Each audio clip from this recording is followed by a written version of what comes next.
ত্রয়োদশ জাতীয় সংসদ নির্বাচন সামনে রেখে রাজনৈতিক দলগুলোর ধারাবাহিক অভিযোগ ও পাল্টা অভিযোগে কঠিন চাপে পড়েছে নির্বাচন কমিশন। সাম্প্রতিক সময়ে পোস্টাল ব্যালটে প্রতীক বিন্যাস দ্বৈত নাগরিকত্বের অভিযোগ, লেভেল প্লেয়িং ফিল্ড তৈরি না হওয়া, শাহজালাল বিজ্ঞান ও প্রযুক্তি বিশ্ববিদ্যালয় ছাত্র সংসদ নির্বাচনের অনুমতি দেওয়া সহ বিভিন্ন ইস্যুতে ইসির বিরুদ্ধে অভিযোগ তোলা হয়েছে।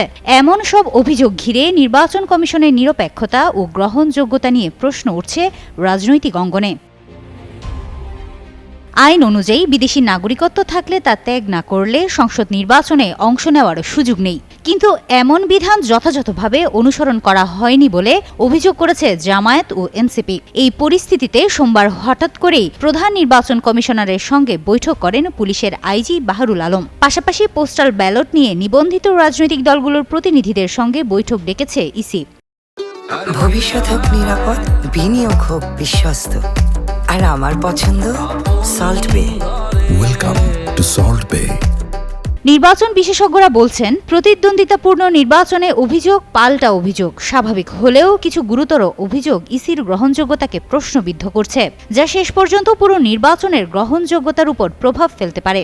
সোমবার অন্তর্বর্তী সরকারের প্রধান উপদেষ্টা ডক্টর মোহাম্মদ ইউনূসের সঙ্গে সাক্ষাৎ শেষে এনসিপির আহ্বায়ক নাহিদ ইসলাম ইসির বিরুদ্ধে গুরুতর অভিযোগ তোলেন। তিনি সাংবাদিকদের বলেন, সংবিধানের ভুল ব্যাখ্যা দিয়ে দ্বৈত নাগরিক ও ঋণ খেলাপিদের পক্ষে রায় দেওয়া হয়েছে।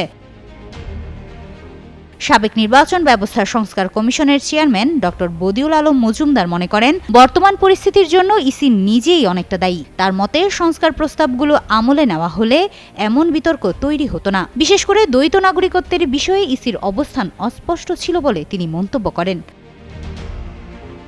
অন্যদিকে নির্বাচন কমিশনার মোহাম্মদ আনোয়ারুল ইসলাম সরকার দাবি করেছেন, ইসি কোনো চাপে নেই। রাজনৈতিক দলগুলোর অভিযোগ ও পরামর্শে কমিশন আরও সমৃদ্ধ হচ্ছে এবং প্রতিটি বিষয় খতিয়ে দেখে ব্যবস্থা নেওয়া হচ্ছে।